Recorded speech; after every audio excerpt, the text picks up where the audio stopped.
Let's begin with a truth they'll never teach in school, and religion won't dare touch. Alcohol doesn't just damage your body, it disrupts your energy field. From the outside, it looks harmless. A glass of wine to relax, a shot to loosen up, celebrations, traditions, normalcy. But beneath the surface, something else happens. Your physical self slows down, yes, but your subtle body, your aura, your frequency, your intuitive field, it starts tearing. You may feel relaxed, but your spiritual defenses drop. Your crown closes, your third eye dims, your root gets unstable. And for those few hours, you're not just buzzed, you're disconnected. But disconnected from what? From source, from self, from the higher guidance that whispers through your nervous system when you're fully present. This isn't a moral lecture, this is spiritual physics. Alcohol is a density amplifier. It lowers your vibration and expands the shadow field within you. The thoughts you suppress, they get louder. The pain you hide, it surfaces, distorted. The emotions you numb, they twist into forms you can't even name.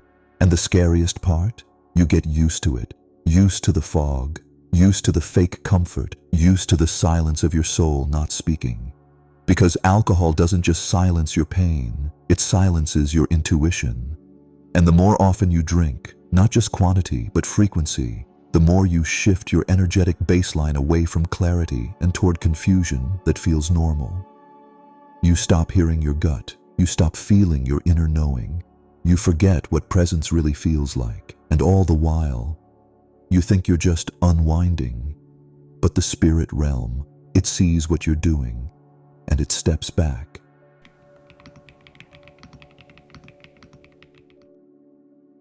Ever wonder why alcohol is called spirits? It's not just a poetic metaphor, it's an echo from a forgotten truth that ancient civilizations once understood. Alcohol opens you up, not to light, but to interference. In the mystery schools of Kemet, Atlantis, and early Mesopotamia, substances that altered consciousness were classified into two kinds. Those that amplified your higher field and connected you to source, and those that fractured your field and made you vulnerable to lower frequencies. Alcohol was always the second kind.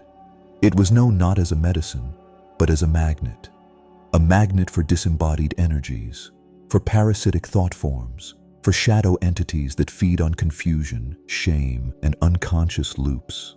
Because when you drink, especially with no ritual, no protection, no intention, you don't just lose inhibition, you lose containment. Your aura becomes leaky, your vibration drops, your thoughts lose structure, and that's when you're most easily influenced, not just by people, but by energies you can't see. You might feel wild, you might feel bold, you might feel like you're finally yourself. But those aren't always your feelings. They might just be borrowed impulses from energies passing through your now open field. And that's why, in esoteric traditions, alcohol was rarely part of sacred ritual, unless it was ritually transformed, blessed, purified, and handled with precision. Because otherwise, it opens the gate too wide, and it doesn't close it behind you.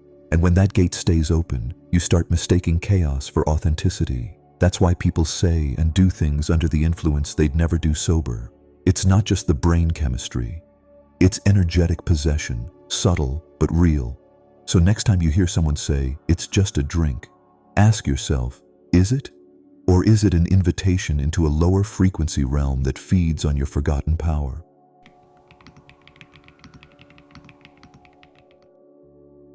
You've heard of chakras. You may have even tried balancing them.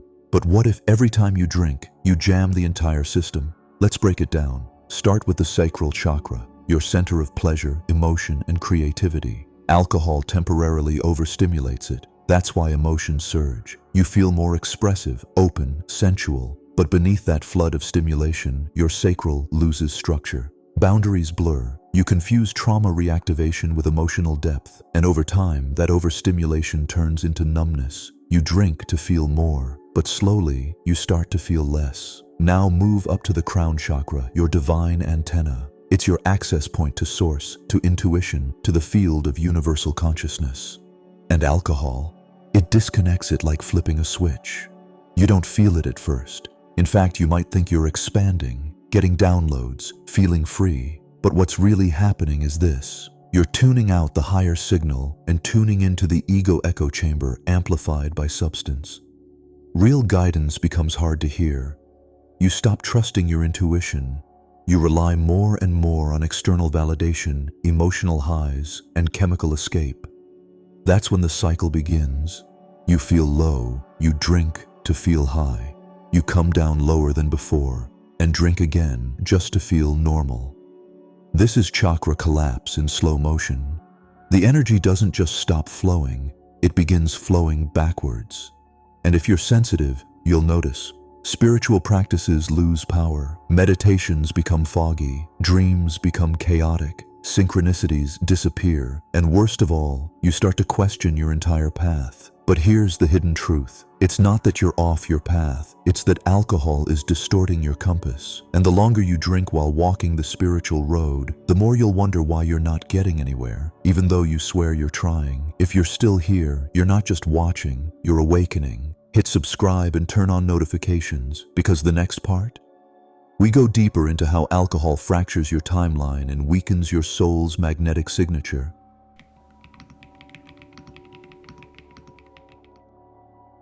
What if I told you every time you drink, you're not just losing a few hours, you're tearing through the fabric of your spiritual timeline? Sounds dramatic, but it's not.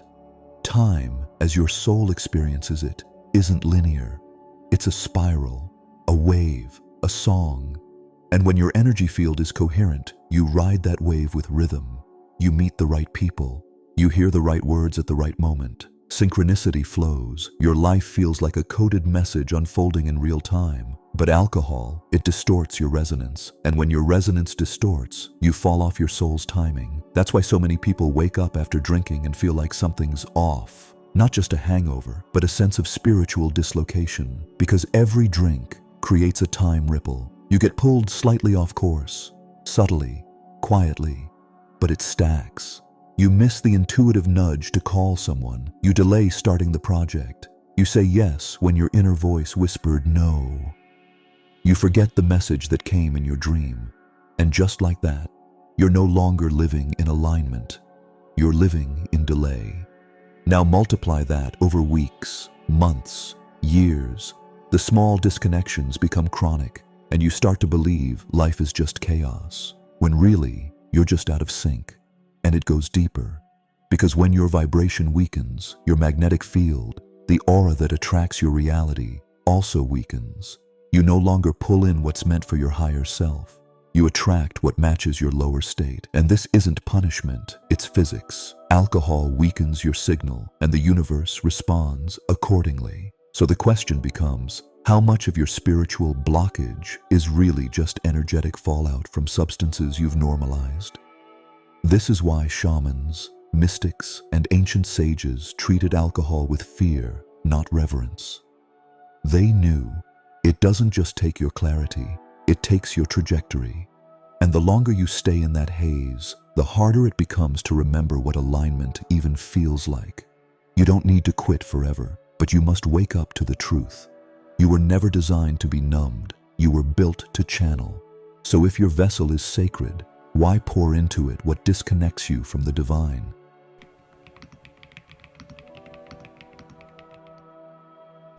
Let's talk about what almost no one dares to say out loud. There are entities that feed on your altered state, not metaphorically, energetically. They exist just outside your visible spectrum, in lower astral planes, in chaotic etheric realms, and they thrive on dissonance, distortion, and despair. These aren't horror movie monsters. They're parasitic forms of consciousness. They don't need your blood. They feed on your vibration. And alcohol, it's one of the oldest, easiest gateways for them to slip in. Because when you drink, your aura weakens, your discernment shuts off, your boundaries dissolve, your soul becomes disoriented.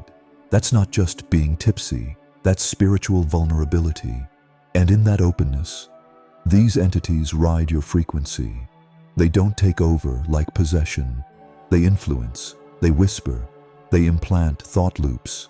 They magnify trauma. They encourage drama. They make darkness feel attractive. Ever wonder why alcohol is tied to sudden anger, emotional breakdowns, reckless behavior, uncontrollable lust, regretful choices? It's not just chemical, it's energetic manipulation. Because these beings don't want you dead. They want you just alive enough to keep producing low-frequency fuel. They love your guilt. They bathe in your shame. They feed on your confusion. And the more often you drink, the more familiar their presence becomes. You may even start mistaking their influence for your own thoughts. That little voice saying, "One drink won't hurt. You deserve to relax. Everyone does it. You're fine. You're in control." Is it your intuition? Or is it your attachment? Or is it something whispering through you so you don't wake up to the cage you're living in? This isn't paranoia. It's ancient knowledge. Shamans knew this. That's why before ceremonies, they purged, they fasted, they cleansed. Because entering the spirit world drunk is like walking into a war zone without armor. So ask yourself, how often are you inviting things into your field that have no intention of ever leaving? And how many of your so-called problems aren't even yours, but implanted from something that entered when you let your guard down?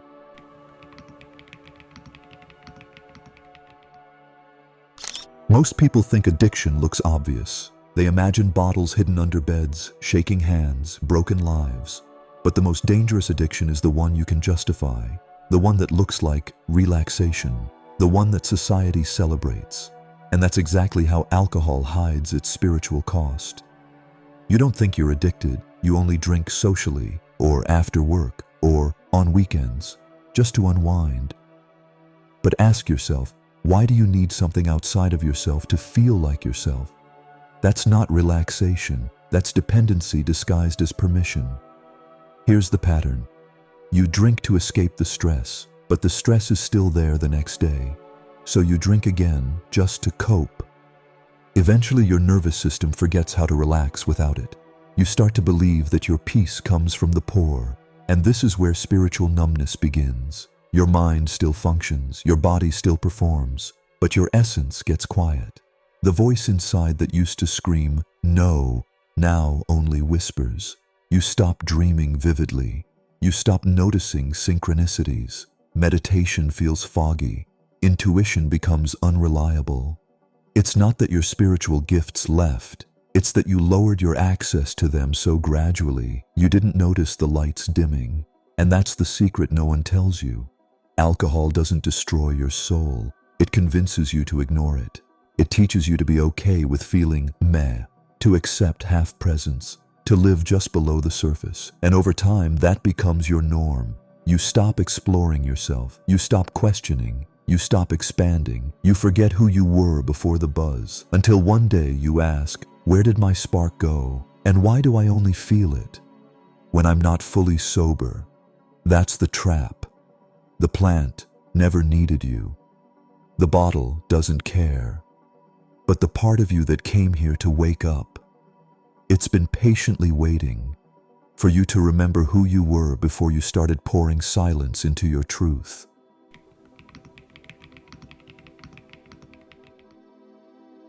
You've seen the cost, you've felt the haze. Now here's the question that matters. How do you reconnect without running back to the bottle? First, understand this. Healing doesn't mean rejecting everything you've done. It means reclaiming what you gave away. Your energy, your clarity, your sovereignty. And the first step is not quitting alcohol. It's rebuilding your baseline. Start simple, start slow, because the goal is not to shock the system. The goal is to wake it up. 1. Silence before you pour another drink. Sit. No music, no screen, just silence. Let the craving rise. Let the discomfort talk. What does it really say? 2. Track the trigger. Ask yourself, why now? What emotion am I trying to skip? Is it boredom, anxiety, emptiness? Most people never pause here, but if you do, you take your power back. 3. Breath work before escape. Next time you want to drink, try breath work first. Not sexy, not fun, but it restores your nervous system. 3 rounds. Inhale slow, hold, release like you're letting go of static. Watch how much space opens inside you. 4. Replace the ritual. Drinking isn't just about the substance, it's the ritual, the glass, the dim light, the signal that we're done for the day. Don't fight the ritual, transform it. Tea, fire, essential oils, music tuned to 432 Hz. Let your body associate safety with something new. 5.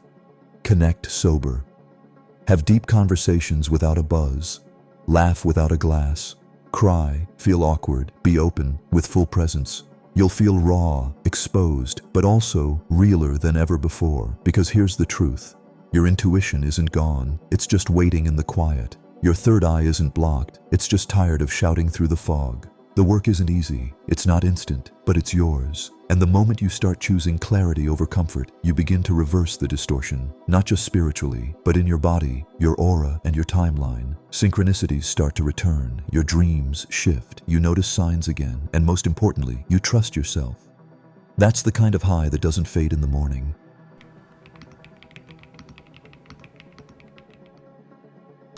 There's a moment, right before the pour, when your hand hovers over the bottle, your breath still, your mind racing. It's in that exact second, your higher self speaks the loudest. But can you hear it? The voice doesn't scream, it doesn't beg, it simply reminds that you came here for something more, that you agreed to awaken, that you didn't incarnate just to numb and forget.